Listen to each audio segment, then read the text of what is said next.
Bonjour à toutes et à tous, bonjour et bienvenue dans la 5e de couve, l'émission de débat autour du manga. Cette semaine, on se met tous à poil et on va se regarder d'un air gêné. Parce que oui, en France nous sommes pudiques, enfin paraît-il plus que d'autres, même si d'après les statistiques c'est pas toujours vrai, les Français pratiquent bien plus le naturisme que les Japonais par exemple. Bon après évidemment les Allemands, les Hollandais et les Espagnols nous battent à plat de couture. Mais donc, dans un pays où plus de 2,5 millions d'habitants se mettent tout nus sur les plages, quand même. Beaucoup restent toujours choqués, surpris ou au moins mal à l'aise lorsque l'on voit un personnage tout nu dans un manga. Pourtant il y a des raisons à la présence de ce personnage tout nu, enfin non, il y a presque toujours des raisons, car ne cachons pas aussi qu'il y a des mangaka un peu coquins. Ce n'est pas de la coquinerie pour Mari Yamazaki, l'autrice de Terma Romae et Olympia Kyklos, deux hits qui font d'elle une artiste expérimentée en nudité, puisque dans une interview pour le magazine Coyote, on lui posait la question suivante: la nudité dans votre manga est-elle une des raisons de son succès au Japon ? Réponse de l'intéressé: je pense que les gens qui aiment les personnages nus trouvent leur compte dans le manga, mais je ne pense pas qu'il s'agisse de la majorité des lecteurs, dit-elle dans un éclat de rire. Plus sérieusement, je continue la citation: les Japonais aiment Terma Romae car à travers Lucius, ils redécouvrent pourquoi ils aiment leur culture du quotidien et qu'ils avaient peut-être oublié. Deuxième chose, les Japonais sont très curieux de savoir quel regard les étrangers portent sur eux. Donc oui, pour elle, c'est un fait, mais c'est pas spécialement un argument de vente au Japon. Dans un titre sur les bains japonais, le nu est donc évident. Mais en ce qui concerne les mangas de baston, d'action et d'aventure, pourquoi sont-ils tout nus ? C'est ce qu'on va voir maintenant dans la 5e de coupe. On ne pousse pas, s'il vous plaît, on ne pousse pas, c'est inutile. Le public n'est pas autorisé à assister aux épreuves éliminatoires. Moi, je crois que je pourrais être un très bon ninja.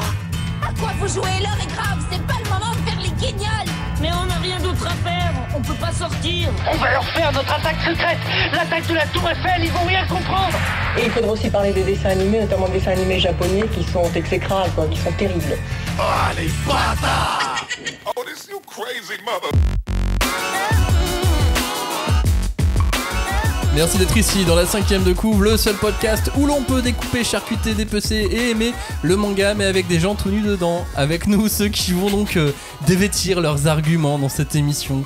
Julie et Cagnard, bonjour à tous les deux. Salut. Comment ça va, Maximilien ? Ça va et toi ? Ça va très bien. Est-ce que toi, par exemple, tu aimes lire nu ? Réfléchis bien, réfléchis bien. Je te dirais plutôt non. Est-ce que toi, Cagnard, tu aimes les films de gladiateurs ? Je dirais ça dépend quel film. Ça dépend quel film de gladiateur. Mais moi, par exemple, c'est un vrai plaisir de lire tout nu dans mon lit. C'est un vrai kiff que j'ai. Dans des draps propres ou dans des draps crades ? Ah, le mieux c'est un peu sale, tu vois, quand même. On a une super image là, merci. Il y a une petite transpi là, le fumet. N'oubliez pas de partager vos tenues quand vous lisez des mangas. N'oubliez pas aussi que l'on se retrouve chaque jour sur le blog la5e-de-couve.fr. Et si vous voulez bavarder et papoter, n'hésitez pas à nous rejoindre sur l'ensemble des réseaux sociaux, notamment le serveur Discord de l'émission. Et si vous souhaitez nous encourager, chaque like, chaque notification, chaque abonnement compte. Oui. Vous comptez tous, évidemment. On commence. Oui, merci, ça c'est bien vrai. On commence donc ce programme avec une liste non exhaustive de mangas dont on va parler. Undead Unluck aux éditions Kana, Shangri-La Frontière aux éditions Glénat, Valalian The Black Iron aux éditions Kiun. Pourquoi ces trois-là ? Parce que ce sont trois mangas d'action, de baston ou d'aventure, des thématiques qui nous intéressent aujourd'hui, et aussi parce que ce sont des mangas où dès le début, le personnage principal se retrouve tout nu. Undead Unluck par exemple, il est tout nu dans ce titre du Weekly Shonen Jump, sorti en 2021 en France, déjà 9 tomes, bientôt 10. Ça parle de quoi ? On est dans un monde fantastique mais contemporain, où quelques rares personnes ont des pouvoirs d'annulation. Et on y retrouve un duo de personnages, Fuko, une jeune fille introvertie et habillée, elle, à la malchance démoniaque, et Andy, un type à poil, lui, et son truc c'est qu'il ne peut pas mourir, d'où le titre Undead Unluck. Et ensemble ils partent à l'assaut des secrets de ce monde où les annulateurs sont légion et sont très puissants. Andy est donc un homme tout nu et il n'a pas beaucoup de choix parce que lui il ne meurt pas, mais ses vêtements eux se détruisent complètement. Et voilà, il est tout nu, une main devant, une main derrière.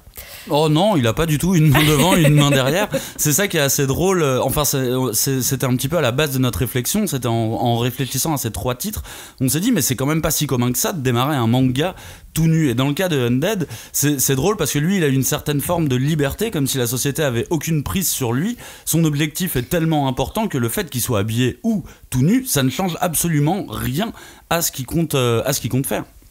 Ensuite, on a Shangri-La Frontier, un titre cette fois du Weekly Shonen Magazine qui est sorti lui aussi en 2021, plus ou moins en même temps que Undead Unluck. On est déjà à 7 tomes et bientôt 8. Cette fois, on est toujours dans un monde contemporain. Et on retrouve un jeune gamer expert en jeux pourris et en jeux buggés qu'il s'amuse à finir coûte que coûte et qui là cette fois se lance dans le jeu à la mode du moment. Et une fois dedans, c'est pas un bug qu'il trouve mais des créatures uniques et imbattables que personne n'a réussi à chasser dans le jeu, des super boss que le créateur du jeu aurait mis pour une raison, et ça c'est ce qu'on découvrira dans le manga plus loin. Et surtout lui, il commence ce jeu, il se lance sans rien, sans vêtements, sans équipement. C'est donc pas lui qui est tout nu, mais c'est son avatar qui est vraiment à poil. Mais il est vraiment à poil. Non, il a un petit caleçon blanc et une tête de piaf. Ouais, on est sur une autre sorte de nudité, une nudité avec une tête d'oiseau.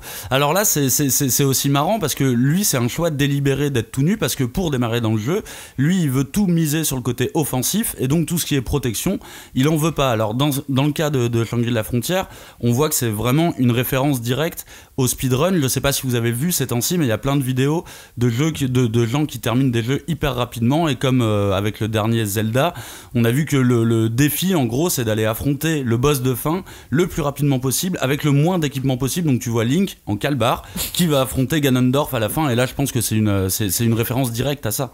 Je vais me rajouter une info pour nos auditeurs, le Zelda suivant sort le 12 mai. À poil. Il faut le précommander dès maintenant.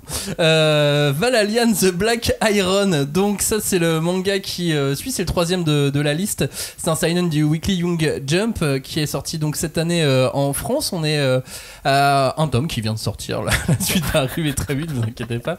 Le titre se déroule au Japon en plein 13e siècle. Le pays a résisté à l'invasion mongole et grâce au talent d'un combattant hors pair, notamment Tetsujiro Soma. Mais un jour, le temps d'un clignement de paupières, lui, ce héros, se retrouve projeté au cœur d'une forêt, totalement nu, totalement désarmé, presque comme dans un cauchemar, puisque là, des légionnaires romains, tout droit venus de l'Antiquité, s'attaquent à lui, et il sera aidé par une jeune fille qui vit dans cet étrange endroit qu'elle appelle le Valhalla, étrange, et là, on est donc avec un adulte, un peu comme Andy dans Undead Unluck, mais c'est un vrai guerrier en armes à la base, qui cette fois n'a plus rien du tout pour se battre.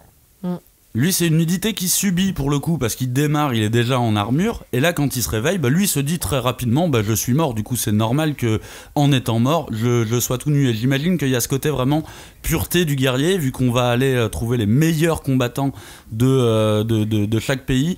Là, on a l'être ultime, et d'ailleurs, on se voit qu'à poil, il se débrouille très très bien, a priori. Oui, et puis en plus, il arrive à faire naître une arme grâce à son esprit. Et en plus, attends, c'est cheaté parce que les Romains, eux, ils sont en armes et tout. Oui, mais et on lui, sait pas quand est-ce qu'ils sont arrivés, les Romains. Peut-être qu'ils sont arrivés tout nus aussi, qu'ils sont allés trouver du surplus militaire. Grâce à Mari Yamazaki qui les a envoyés depuis. Exactement. Bouclé. Tout est bouclé. Donc pourquoi des personnages nus apparaissent dans des shonen ou des seinen d'action et d'aventure? Qu'est-ce qu'ils viennent faire là? C'est naturiste de la bagarre. C'est ce qu'on va essayer de voir donc dans cette émission, parce que la nudité, même lorsqu'elle n'a pas d'objectif dit explicite, est là pour bien des raisons. Mais avant de voir toutes ces raisons, on va se poser des questions. Ces personnages nus dans les récits d'aventure, est-ce que c'est propre au manga? D'où ça vient? Quand on y réfléchit un instant, on fait non, justement là, à Rome là, ou même avant en Grèce. Ils aimaient bien. Ils aimaient bien les gens tout nus. Ouais. Ils étaient même très souvent tout nus, si bien qu'ils faisaient des statues de gens tout nus. Et donc les statues antiques de la Grèce, elles ont toujours existé, et les Grecs et les Romains étaient souvent représentés donc nus, et pour ces raisons artistiques, pour des raisons culturelles. Et là, c'était considéré cette fois comme une forme pure, comme une forme parfaite du corps humain qui reflétait la perfection physique et la perfection morale. Puis les corps étaient vraiment célébrés à l'époque. Et ce qui est marrant, c'est que ces statues, c'était souvent des statues de champions sportifs ou autres. Et elles n'étaient pas dans la maison. On les mettait vraiment devant. Il fallait qu'on les voie en arrivant. Et puis au final, tu t'entraînais beaucoup tout nu. Tous les sports, tu les faisais tout nu. En fait, c'était un mode de vie qui était comme ça.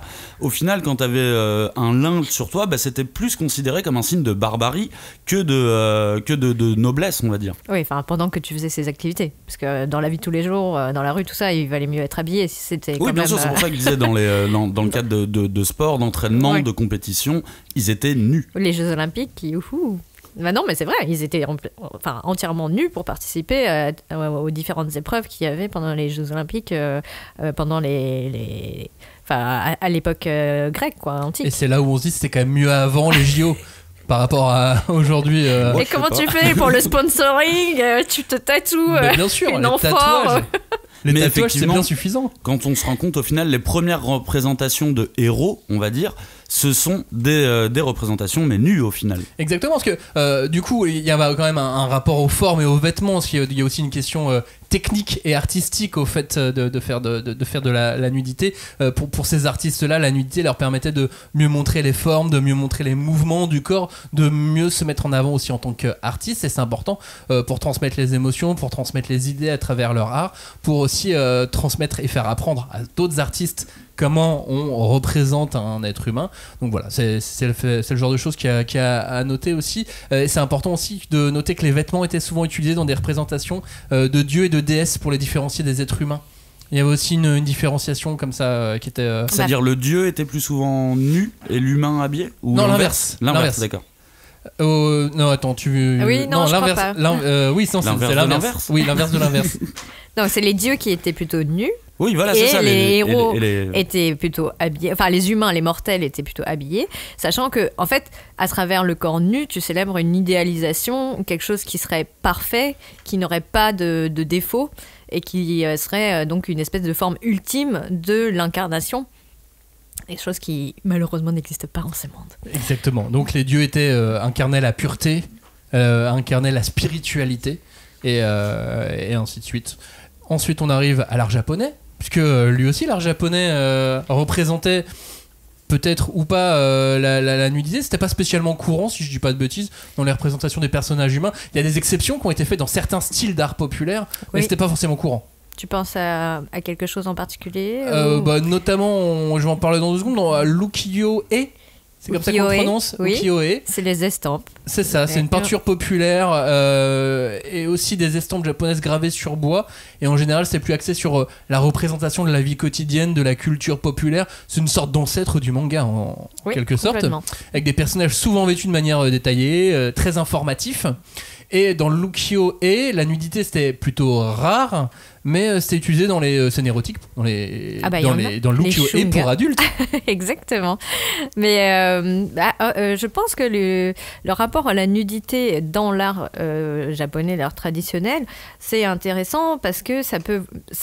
Comment dire, si on reprend l'exemple des statuaires avec les statues grecques, il n'y a pas trop d'équivalent dans le monde de l'art japonais.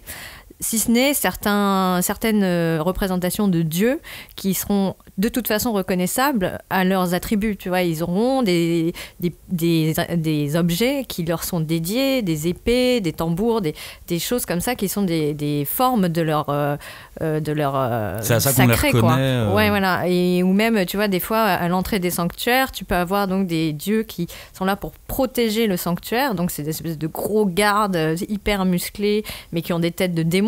Parce qu'ils sont là pour effrayer le malheur ou les gens qui voudraient salir le sanctuaire du dieu. Et ils sont, effectivement, leur musculature, tout ça est quand même très détaillé. Mais à mes yeux, c'est les seuls exemples que j'ai là, tu vois, quand tu me parles de statues nues au Japon. Et en revanche, pour les fameuses estampes porno, il y avait aussi beaucoup de censure. C'était ah oui. Ouais, c'était très difficile de le cacher, de le censurer déjà à l'époque. Alors ça, j'ai eu une lecture intéressante. C'est dans l'introduction à la culture japonaise de Hisayasu Nakagawa, qui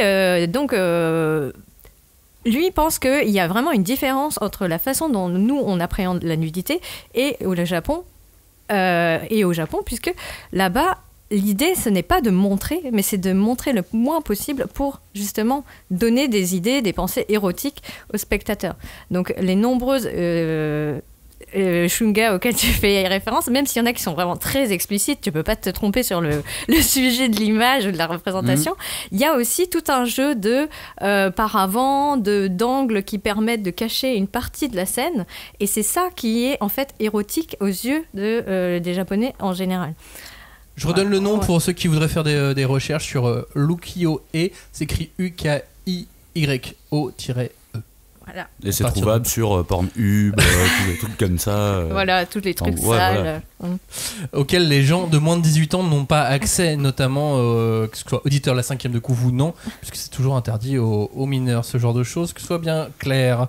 Dans cette émission sur la nudité. La nudité qui a un rapport, enfin, que le peuple japonais, ou la population, ou la culture japonaise entretient un rapport différent avec la nudité de nous, puisqu'on est déjà deux cultures complètement différentes, radicalement différentes, même si justement on arrive à être copains sur pas mal de trucs.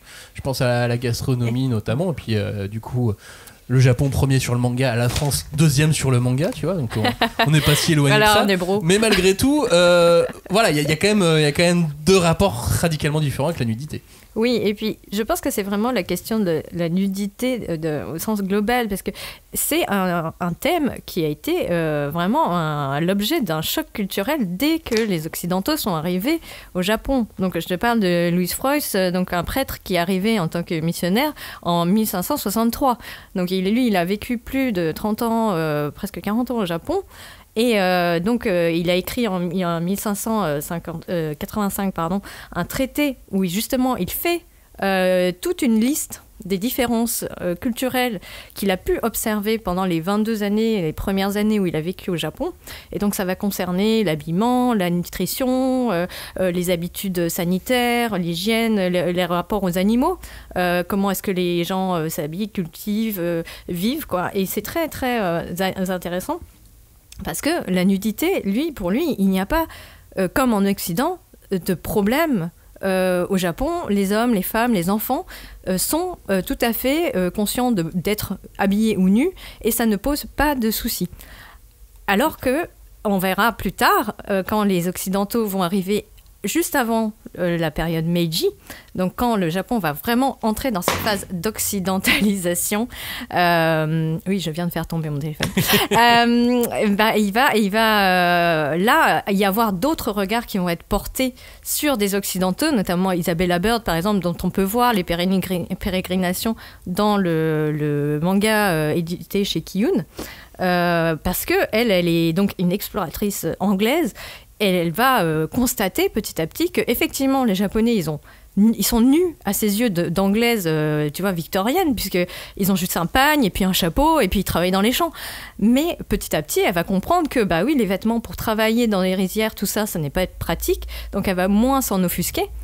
Et on va arriver comme ça petit à petit, jusque dans les années 1950, à un vrai changement des mœurs des Japonais vis-à-vis de leur propre corps. Et c'est peut-être pas la même chose avec toutes les castes de population, parce que j'imagine si autant les paysans se baladaient avec juste un pagne parce qu'ils travaillaient, mais j'imagine que dans les classes plus bourgeoises, tu t'amusais pas à te balader nu comme ça parce que ça faisait plaisir. Au contraire, les bourgeois techniquement sont mieux habillés et leurs vêtements sont des marqueurs sociaux aussi, de montrer qu'ils sont au-dessus, quoi. Bah oui, complètement. Et y a ce rapport aussi, oui, qui est différent, à la fois au corps nu, mais aussi aux vêtements et donc au corps habillé. Donc là, c'est compliqué parce que je pense qu'on a vraiment deux couches qui se superposent pour nous, lecteurs de 2023, puisqu'on a quand même donc, la représentation du Japon avant et après cette occidentalisation.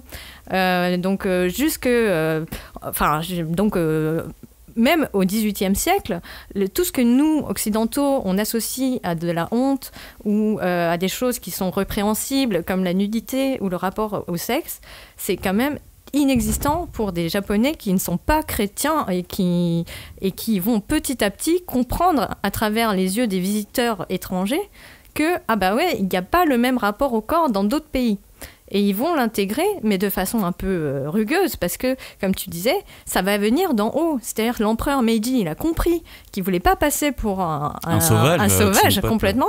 Et donc, il va petit à petit interdire plein de choses qui faisaient partie de la vie des Japonais, comme par exemple les bains mixtes. Ça c'est un truc qui est relié à ce qu'on disait en début d'émission sur l'Antiquité, Bah oui, avec Thelma et Romae, complètement. Et qui reboucle avec ça, les bains se font à plusieurs et tout nus.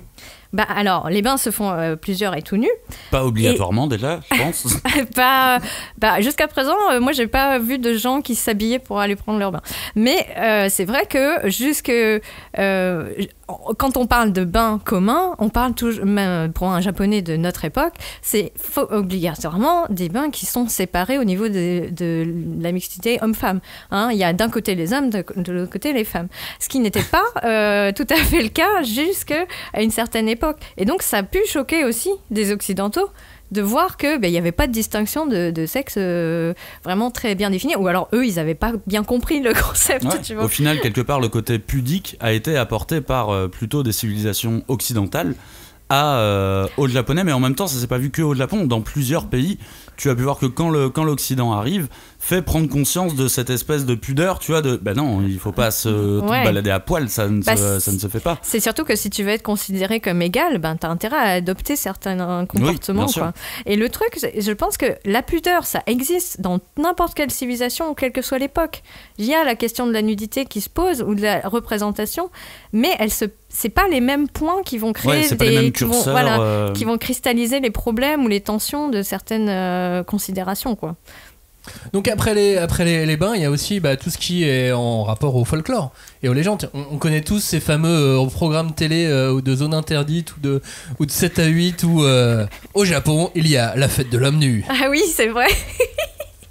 Oui, tout à fait. Donc les Hadaka Matsuri, qui sont donc, je pense maintenant devenus quelque chose d'extrêmement folklorique et même, voire touristique. Ouais, complètement. Je pense que c'est vraiment quelque chose qui est mis en avant juste parce que on se dit ça va faire venir du monde. Enfin, il y a un petit côté, vous êtes tous des voyeurs. Après, en vrai, quand tu fais un festival tout nu, t'es déjà ta meilleure pub. T'as pas vraiment besoin de rameuter plus de monde, tu vois.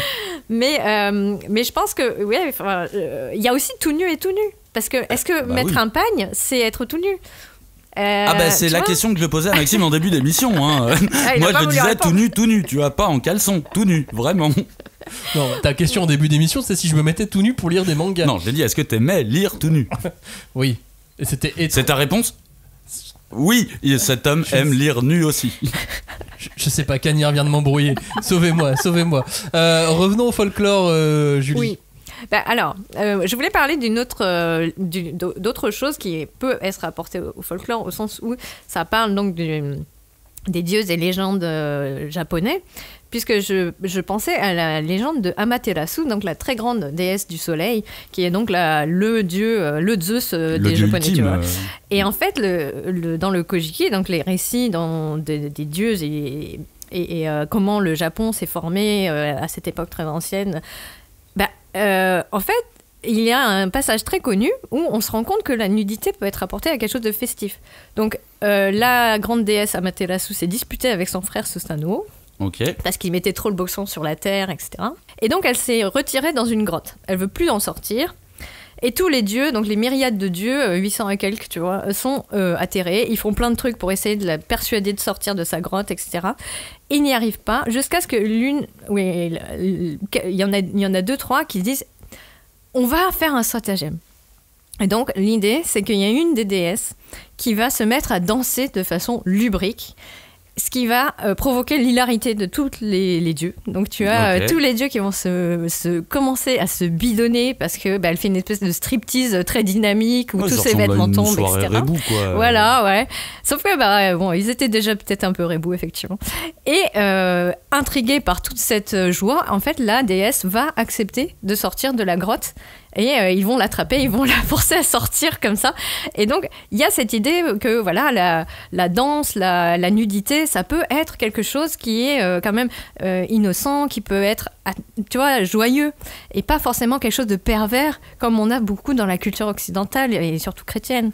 Et si on vous dit tout ça, c'est parce que tous ces petits éléments de culture vont être très importants pour ensuite l'appliquer au manga. Parce que donc il y a d'autres choses, notamment quelque chose qui s'appelle les edoko. Ouais, les idoko, c'est les personnages qu'on voit dans certaines estampes, dans certains ukiyo-e, puisque c'est des hommes souvent nus ou semi-nus, qui sont, on va dire, l'idéal viril de la période Edo.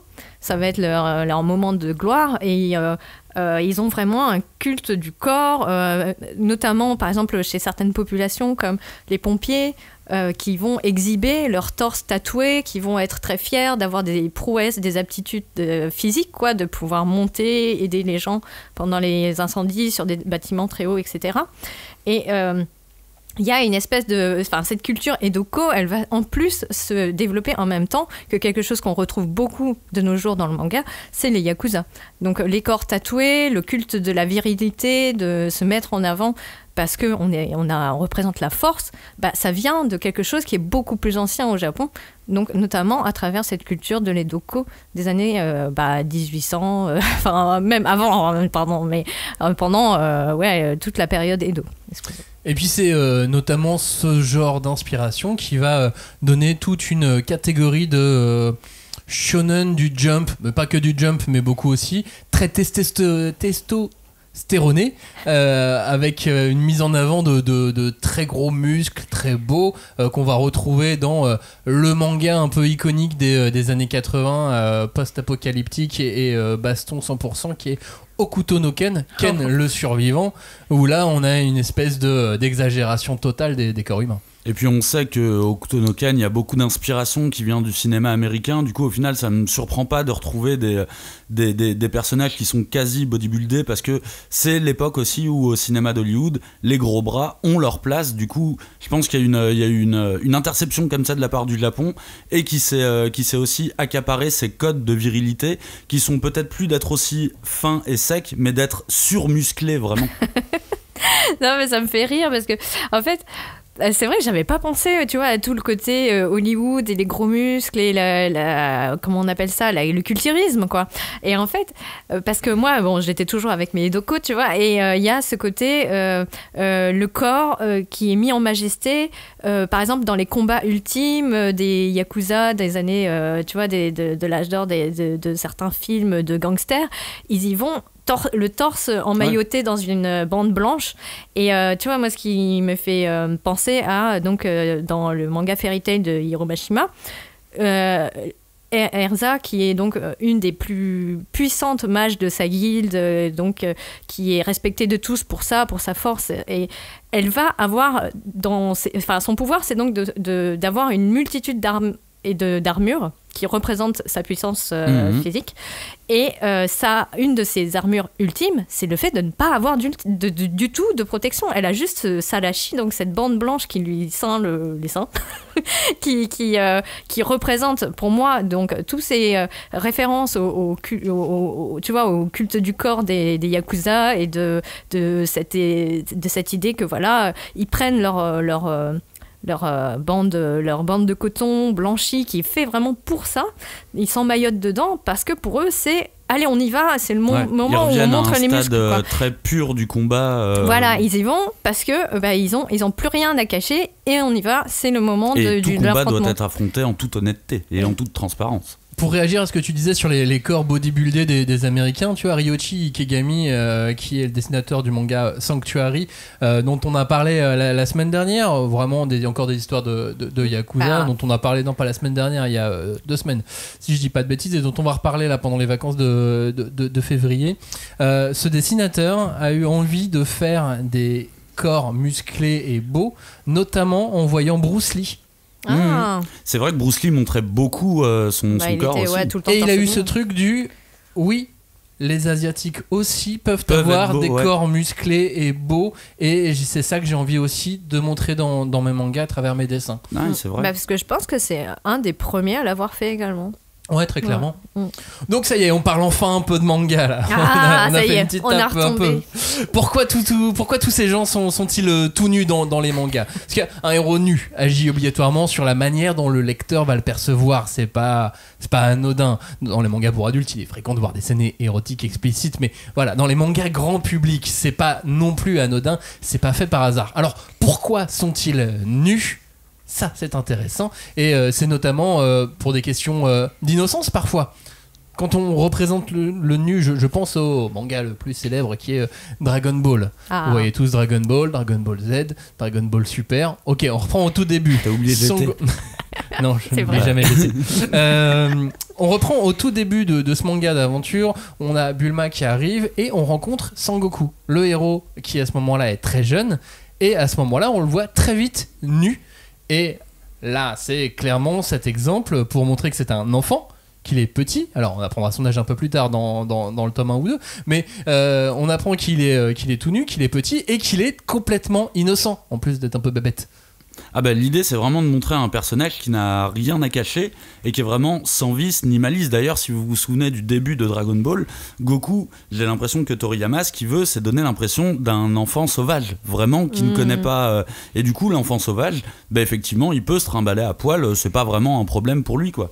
Oui, bah moi je repense avec émotion à Goku. D'ailleurs, oh là là, non. Mais si, parce mauvais que en délire. fait, ça m'avait fait rire parce que j'avais vu des amis australiens qui étaient effectivement choqués de voir non seulement Goku, mais aussi Bulma nu dans les premiers tomes. Enfin, oui, c'est vraiment un tome 1 et 2 quoi. Pages, Donc c'est marrant cette réaction qu'ils avaient eue, alors que nous on n'avait pas du tout été intrigués par ça. Mais nous-mêmes à la lecture à l'époque, faudrait voir, parce que ça se trouve tous les adultes d'aujourd'hui ont peut-être cette réaction de tes amis australiens, parce que nous à l'époque on était des ados et on se dit bah ouais c'est normal, c'est des enfants. Et c'est drôle. Ou alors c'est rigolo, ou alors c'est cocasse. Est drôle dans le début du manga. Ou c'est coquin. Ouais. Après avec le recul, quand t'avances, tu comprends que on a plus attrait à l'innocence que vraiment juste au gag manga, mais il y a un petit peu des deux dans cette arrivée de Goku. Ouais, mais moi je pense que le comique et la nudité au Japon, ça fait vraiment sens. Bien sûr. Parce que tu vois, genre, un autre héros qui n'est pas arrivé vraiment jusqu'en France, parce que la commercialisation, tout ça, ça s'est pas très bien passé. Je parle du manga Shin-chan, donc de Yoshito Usui. Donc au Japon, Shin-chan, il était ultra connu, enfin il est encore ultra connu. C'est une institution. Voilà, et donc il a été créé dans les années 1990, et je pense que il a fait beaucoup de tort à l'association comique et nudité, parce que donc Shin-chan, quand il est très content ou qu'il veut faire des blagues, il a cette fameuse danse des fesses qui donc passait en dessin animé à des heures de grande écoute et qui ont fait des ravages dans les écoles maternelles et les écoles pour l'instant, primaires, c'est drôle, hein. parce que les garçons et les filles, je pense, mais enfin les filles c'était peut-être un peu plus encadré dans leur éducation, mais les garçons comprenaient pas pourquoi on les réprimandait quand ils faisaient comme leur héros, ou ils avaient cette idée très libre de ah bah la nudité c'est la liberté, on s'amuse, voilà, c'est bon, l'effet comique n'a pas été perçu de la même façon en France, hein. Ça c'est vrai que ça c'est clair. Ouais. C'est un crayon Shin-chan, c'est donc le quotidien, les aventures quotidiennes d'un petit garçon. Voilà.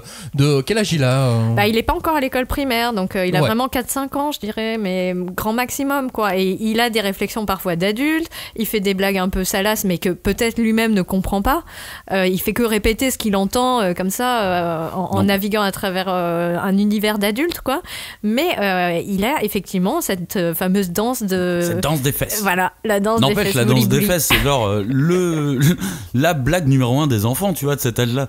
Bah, et puis en plus, de toute façon, oui, tous les enfants de cet âge-là adorent courir tout nus en sortant du bain.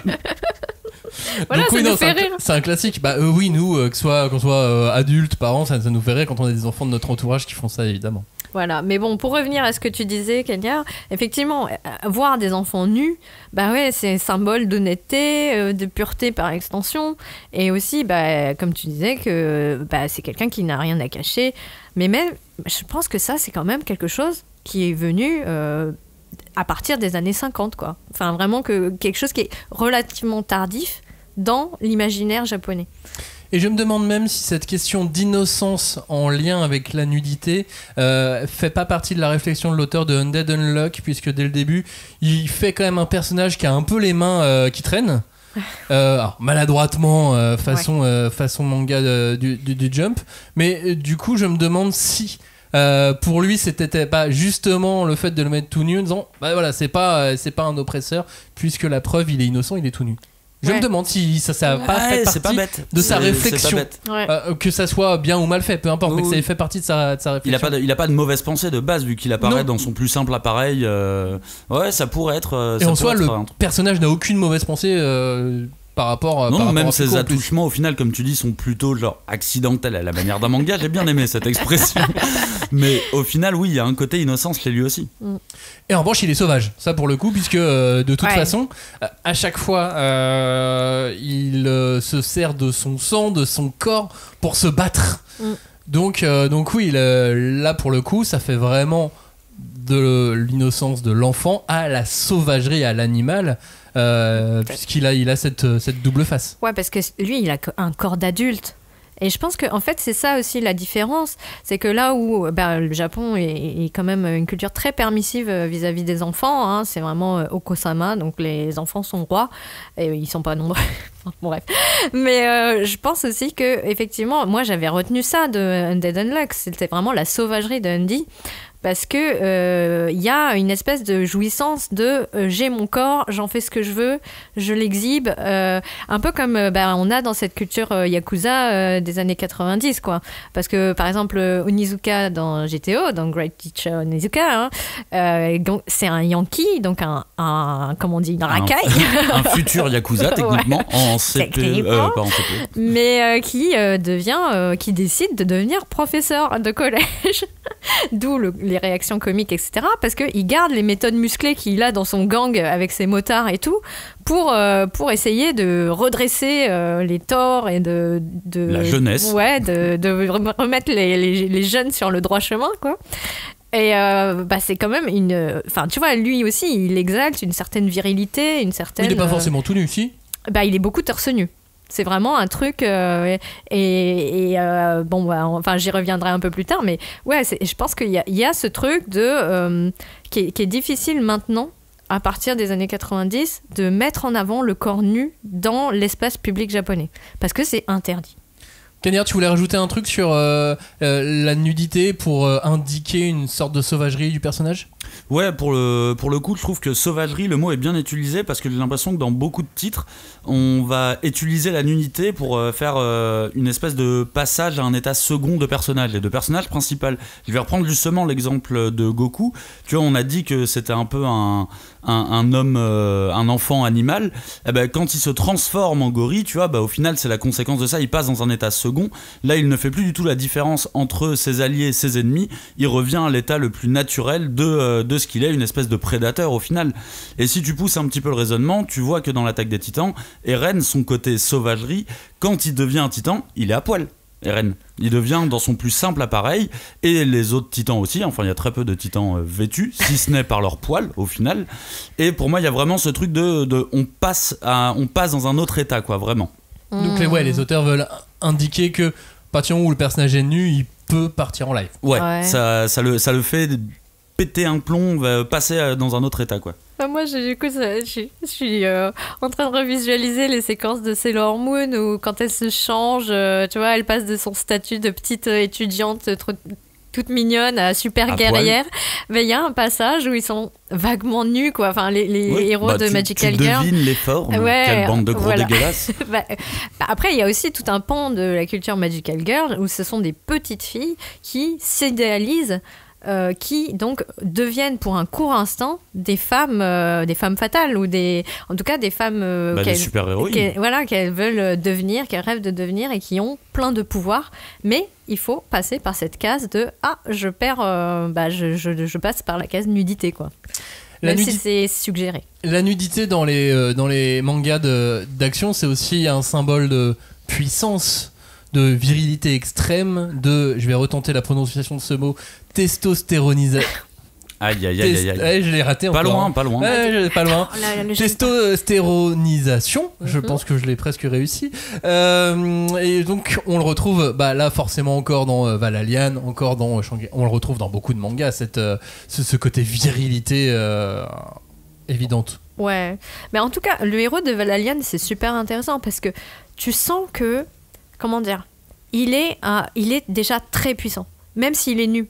Le dénuement ne fait pas qu'il est moins fort.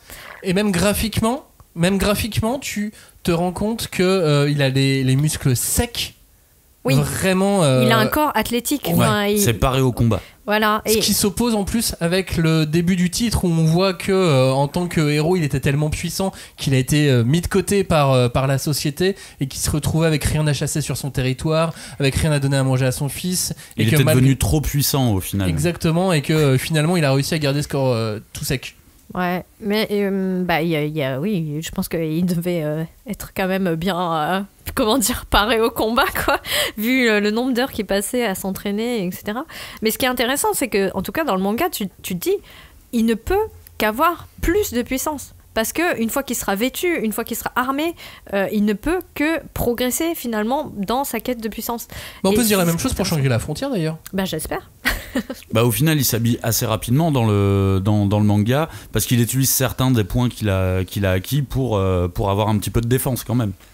Moi, quand je vois tous ces mangas d'aventure, de baston, et quand je pense à la virilité, j'arrive pas à m'enlever ces images qu'on a tous vues passer sur internet, ces vidéos de ces jeunes garçons qui vont au cinéma voir le dernier One Piece ou voir et qui se déshabillent et qui se mettent torse nu tellement ils sont contents au moment où ils voient le nouveau pouvoir de Luffy. Ils sont exaltés, il y a une espèce de montée de testostérone et ils en peuvent plus, ils sont obligés de crier, d'hurler, et ce qui va avec, c'est de se mettre torse nu. Ouais. Et voilà. Je trouve que c'est symbolique malgré tout. C'est genre tu déchires tes vêtements, tu vois. Il y a une petite comparaison à faire au final. Et ça, c'est peut-être aussi parce qu'ils l'ont vu tellement de fois dans leur manga préféré, tu vois. Et en parlant de puissance brute, je trouve que la nudité peut avoir un autre impact dans le récit comme ça. Ça peut être une espèce d'accès au passé du personnage, tu vois. Ça va te donner une indication en fait dans quel sur sens le niveau de puissance du personnage. Par exemple, je te donne un exemple tout bête. Le personnage enlève son haut et là tu vas voir plein de marques, plein de blessures dans son dos, et là tous les personnages vont dire mais quel genre d'entraînement il a pu subir pour arriver à ce niveau-là. Donc tu vois, même la nudité peut être une espèce d'accès au passé, en tout cas du personnage. C'est un révélateur, quoi. Je vais vous donner un petit extrait d'une interview entre Kaku et Miura, l'auteur donc de Hell's Paradise, et Ayashimon qui arrive cette année aux éditions Crunchyroll, et Miura, l'auteur de Berserk. Kaku dit à un moment dans leur interview croisée, il dit « J'aime bien le fait que Zod soit nu, il n'est pas trop chargé ». Voilà, il s'arrête là. Et Miura lui répond « Le mérite de la nudité, c'est un truc qu'on voit souvent dans les mangas de Kazuo Koike ou Ryoshi Ikegami, dit-il en rigolant. Un peu comme si un type nu égale un type fort. » Tu vois, ça a vraiment été intégré par les mangaka. Moi aussi, j'aime beaucoup que Zod soit nu. Donc, alors, en revanche, dans la rue, si vous êtes tout nu, ça ne veut pas dire que vous êtes très fort. Non, ça c'est valable pour le manga. Enfin si, peut-être c'est le cas, mais vous allez en tous les cas, vous allez pouvoir mesurer votre puissance très rapidement. Cagnard, tu trouvais aussi que la nudité de certains héros de manga pouvait être aussi un synonyme de dépassement de soi ? Ouais, justement, le dépassement de soi, c'est un des piliers du shonen d'action, on va dire. Et si tu prends des combats dans les mangas, on voit souvent que le héros, en fin de combat, il est complètement déshabillé, ses vêtements sont vraiment découpés de partout, il a le corps couvert de blessures, et cela, ça prouve qu'il en coûte au héros, tu vois, pour mener son combat à son terme. Tout est marqué sur son corps, et le premier niveau de blessure, si vous réfléchissez dans un manga, quand il y a un nouveau méchant qui arrive, le premier niveau de blessure, c'est de réussir à faire une entaille aux vêtements, tu vois. Et là tu dis il a réussi à le toucher, et derrière, une fois que tu as découpé les vêtements, tu peux commencer à découper la barbaque. Mais il y a vraiment un côté dépassement de soi, je vais au-delà de mes limites, quoi. Et si la nudité est symbole de force, elle peut à l'inverse, en tout cas pour le lecteur, quand tu découvres un personnage nu, déshabillé, tu te dis mais là il est moins fort. Dans Valalian, tu te dis pas qu'il est forcément que c'est un symbole de virilité, au contraire, tu te dis ah non mais alors d'habitude c'est un héros en armes, en armure, qui se bat avec une épée. Là, il se retrouve tout nu face à des soldats romains qui, eux, sont armés.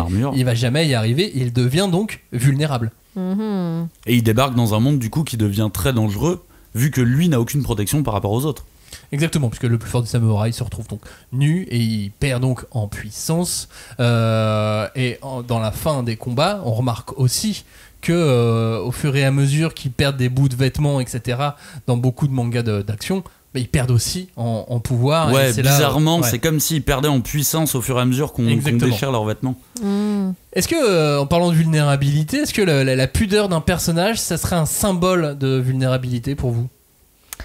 En fait, la question de la pudeur, enfin, comme je disais un peu plus Alors, tôt... la pudeur du personnage, tu vois, Ouais, on ouais, essaie oui, de se mettre dans la tête des...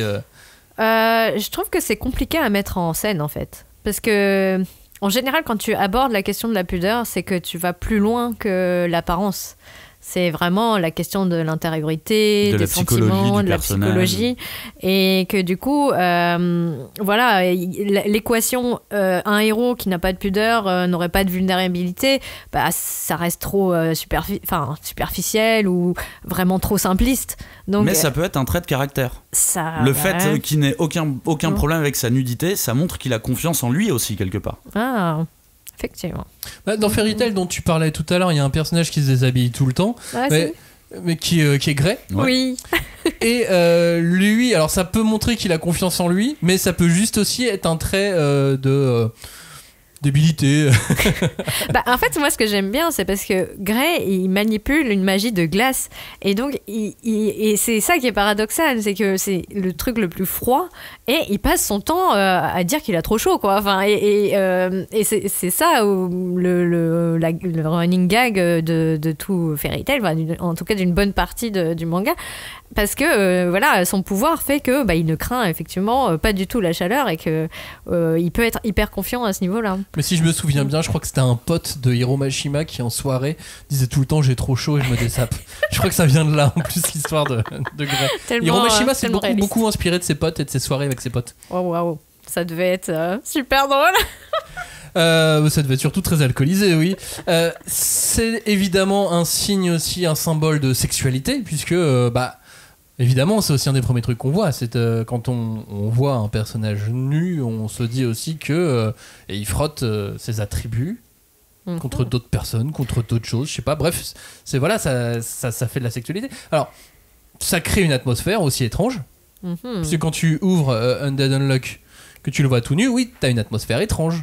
Ouais. Et c'est surtout que tous les autres ils sont habillés à part lui, quoi. C'est le contraste entre les gens habillés et les gens nus qui fait que il y a une tension qui se crée. En l'occurrence, même sur ces trois mangas, que ce soit Undead, Shangri-La ou Valalian, finalement c'est pas vraiment le cas. Mais tu peux te dire que dans l'idée, en allant plus loin, ça pourra aussi créer une sorte de bulle de sensualité, tu vois. Après, moi je pense que la sensualité c'est pas une mauvaise chose. Non. Donc au contraire. Mais c'est vrai que c'est plutôt cette idée qui est finalement très ancrée encore aujourd'hui en France, que la nudité a rapport directement avec la sexualité. Bien sûr. Et c'est clair que dans Undead, ta première rencontre avec Andy, tu te dis qu'il est tout nu et qu'il se rapproche de Luffy, ta première pensée, mine de rien, c'est de te dire il doit être un peu pervers le mec, doit y avoir quelque chose comme ça. Alors que effectivement, quand tu avances dans le récit, tu te rends compte qu'il n'y a pas vraiment de ça, même s'il va être question d'amour après plus tard dans le récit. Et je pense que ça joue beaucoup sur le fait de cette nudité. Est-ce qu'elle vient d'un personnage principal ou est-ce qu'elle vient d'un méchant? Parce que tu n'auras pas la même teneur si tu vois le héros tout nu et si tu vois un méchant tout nu. Un méchant tout nu, tu vas te dire ah mais lui c'est sûr qu'il veut quelque chose de mal et que ça va être dans un mauvais but quelque part. Et dans l'autre sens, si tu vois un sidekick tout nu comme Gray dont on parlait il y a quelques instants, souvent c'est pour faire des blagues. Ouais, ce qui peut être bien.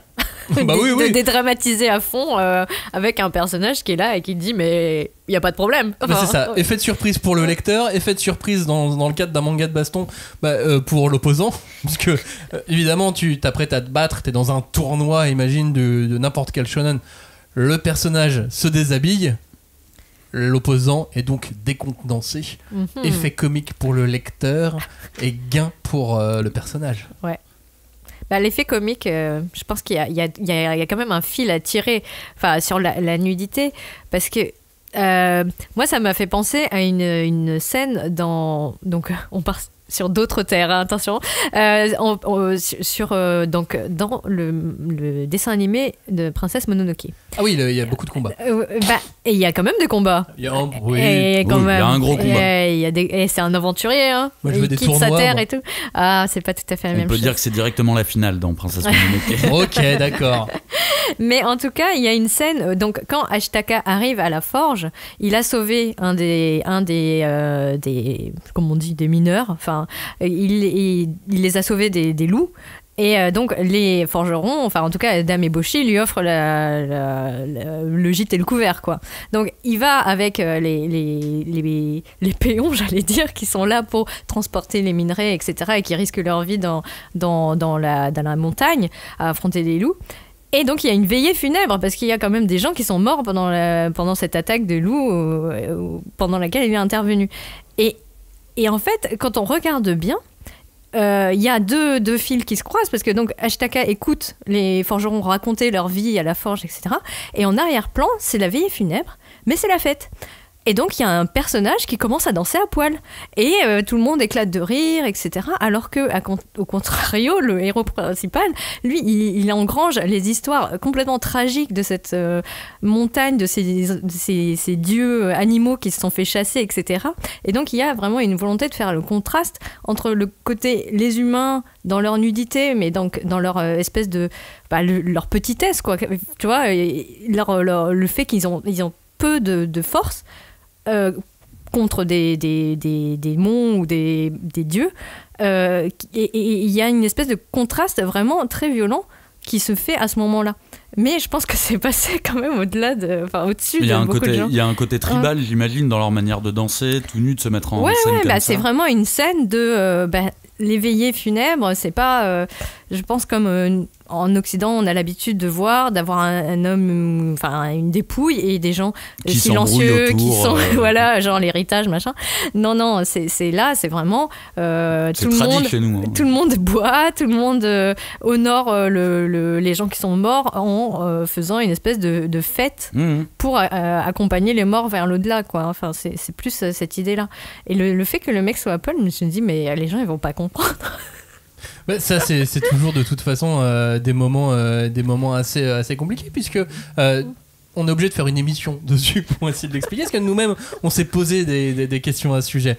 Il y a une autre scène qui est assez iconique, mais alors là on ne va même pas citer un manga, on peut dérouler une liste, un énorme papyrus, c'est les fameuses scènes de vol de vêtements. Ça c'est le ressort comique qu'on peut mettre partout. Sauf dans Undead Unluck où là ça ne marche pas. Bah ça marche pas, oui. Mais il y a plusieurs stéréotypes d'humour comme ça dans il y a la scène du bain, il y a le vol des vêtements, c'est vraiment, tu sais, c'est des classiques, des classiques intemporels, j'ai l'impression dans. Mais des dans vêtements le ou des manga. Sous-vêtements, genre. C'est plus de tu sais, il se baigne dans la rivière et quelqu'un vole pas leurs vêtements. Ah ok, d'accord. Coup classique, et là c'est c'est drôle. Et du coup, évidemment, t'as le fan service qui reste un excellent moyen d'émoustiller les lecteurs. Et quand je dis, je pense, les lecteurs, les lectrices, tu vois, il y a rien de tel qu'un bon gag où tu vois le héros dans les douches. Et finalement, ça compare ses attributs, la taille de sa poitrine ou la taille de son sexe. C'est le meilleur moyen de faire un petit truc drôle. Genre, le mec tout frêle, en fait, finalement, il a un énorme membre. Là, c'est la partie où c'est pas la partie où je rigole le plus, mais je suis sûr qu'au Japon, ça fait beaucoup rire, ça. Et t'as le côté, forcément, t'as des scènes avec des bains où il y a tous les personnages masculins ou féminins. Bon, c'est du fan service à pas cher. Tu mets tout le monde à poil, ça fait quand même plaisir. Mais en fait, ça me fait penser à une scène de Young GTO. Finalement. Une scène ? Bah oui, enfin plusieurs, mais je pense que Fujisawa, il avait vraiment ce truc de fan service comique, quoi, parce que il y a un des running gags de GTO, une fois que Onizuka est devenu prof et qu'il se fout tout le temps torse nu sur les tétons.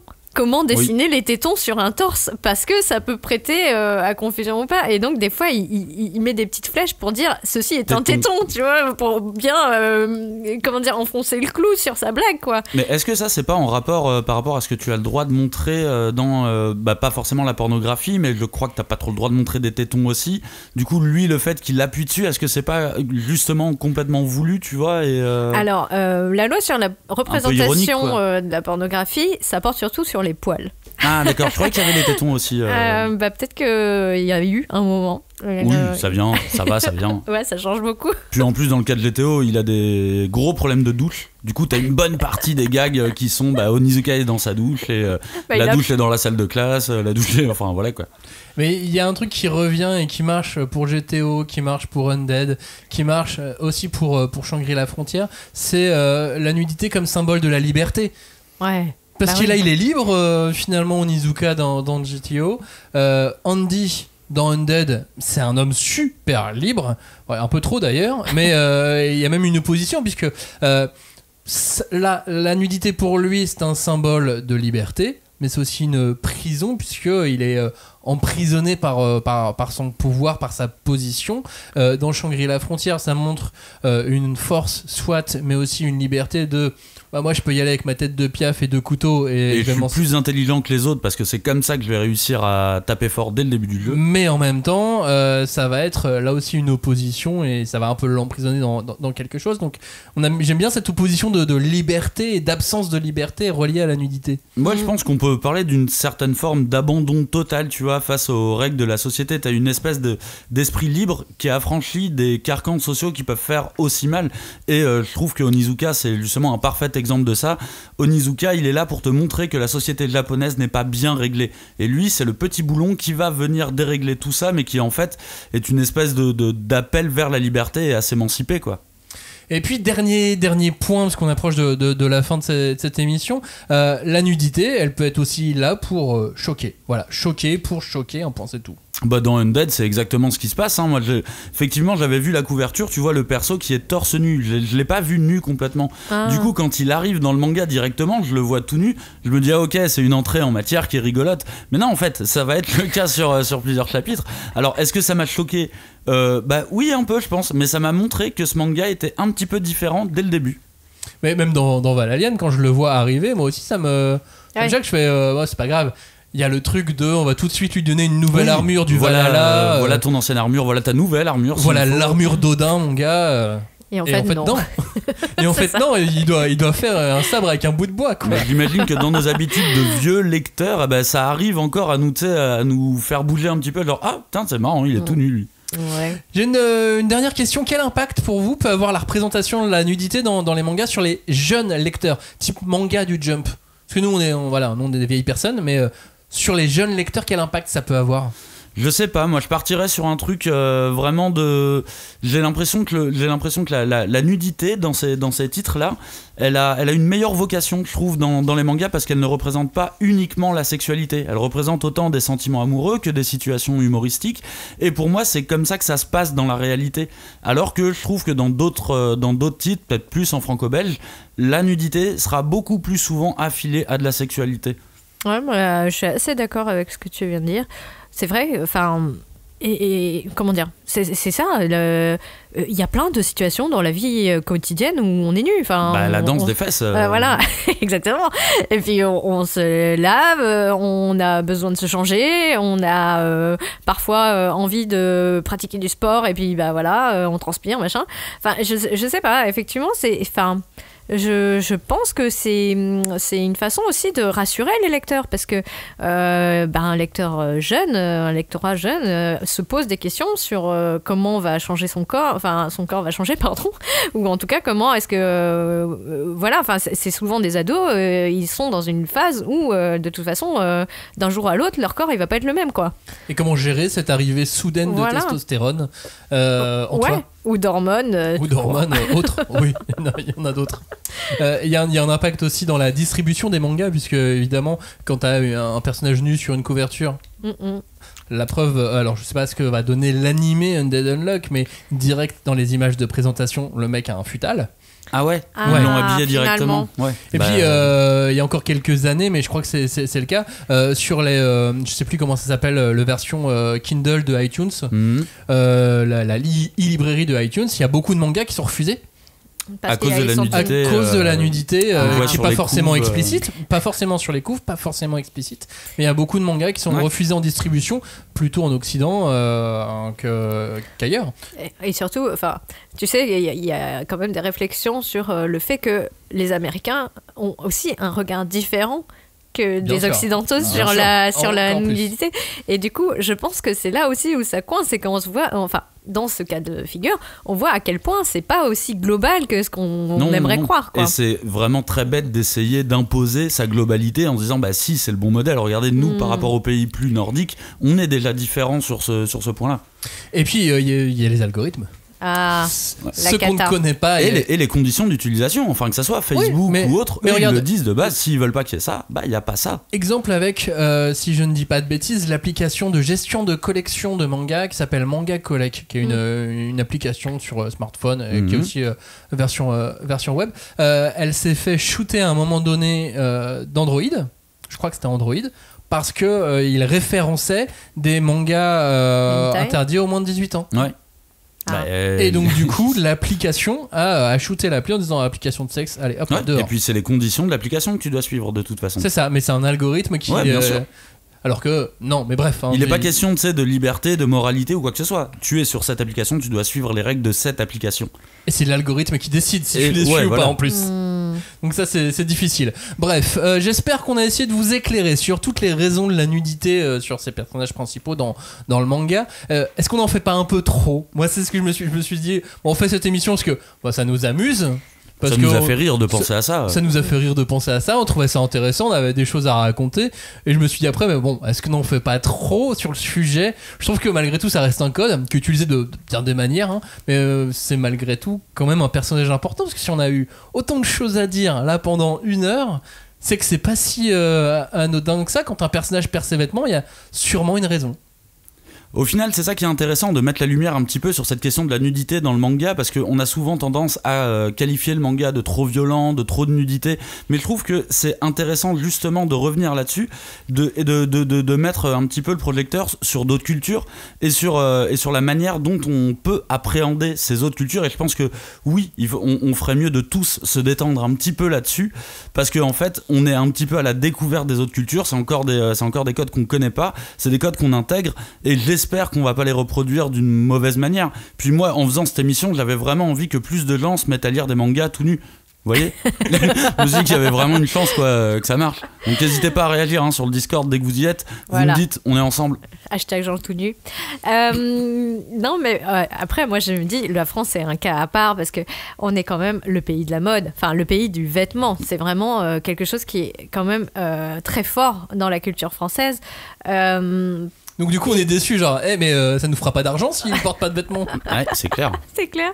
Mais moi ce que j'aime bien avec les personnages des mangas qui sont tout nus, effectivement c'est que ça remet en cause plein de choses. Enfin le rapport aux vêtements, le rapport au corps, le rapport à la société. Ouais, à la société et à cette question des représentations aussi dont on parle pas mal. Et je pense que y a tout un... En fait c'est ça, c'est que quand tu touches à la nudité, tu remets en cause non pas une idée, mais vraiment tout un système d'idées. Et c'est ça aussi qui fait que c'est aussi riche et que moi, je peux en parler pendant des heures. Donc, arrêtez-moi. Donc, vous l'avez entendu, on pourrait continuer pendant des heures. On n'a même pas parlé de graphisme parce qu'il y a aussi beaucoup de choses à dire. Notamment sur le fait qu'ils sont obligés de faire des petites mosaïques dans les mangas. Oui, c'est vrai. Il y a 2 écoles. Il y a l'école mosaïque et l'école on fait quand même le petit bout. Mais non, mais ça fait partie où on efface. Il y a plein de choses. Il existe aussi donc de nombreux mangas qui rentrent dans les développements qu'on a eu dans cette émission. On a fait le choix de restreindre au maximum la liste pour aller un peu droit au but, mais vous pouvez très bien en mettre sur d'autres titres qu'on n'a pas cités et ça sera tout autant valable. Et encore, il y a même d'autres raisons encore plus particulières qui vont s'appliquer à moins de mangas mais qui seront aussi là. Mais bon, bref, vous pouvez même nous interroger sur des scènes précises d'autres titres qui seraient pas rentrés dans tous ces différents cas. Je pense à Kill la Kill, tu vois, on n'a pas parlé de Kill la Kill par exemple, et il y a des choses à dire dessus. Bref, on fera de la 5 DC Extended, n'hésitez pas à revenir vers nous. Ah oui, sur le OnlyFans que tu voulais qu'on ouvre, c'est ça? C'est ça, ouais. Le Patreon, j'ai dit. Ah oui, ta langue a fourché. Ouais. C'est ça, ouais. La semaine prochaine, ce sont les vacances de février, donc on vous prépare quelque chose d'un peu plus particulier pour les vacances de février, mais ça devrait être très sympa aussi. Et puis on vous remercie d'avoir écouté cette émission et n'hésitez pas à liker, partager, vous abonner, commenter, à commenter également, et on vous remercie de nous avoir écoutés. Merci tout nu. Ciao, salut.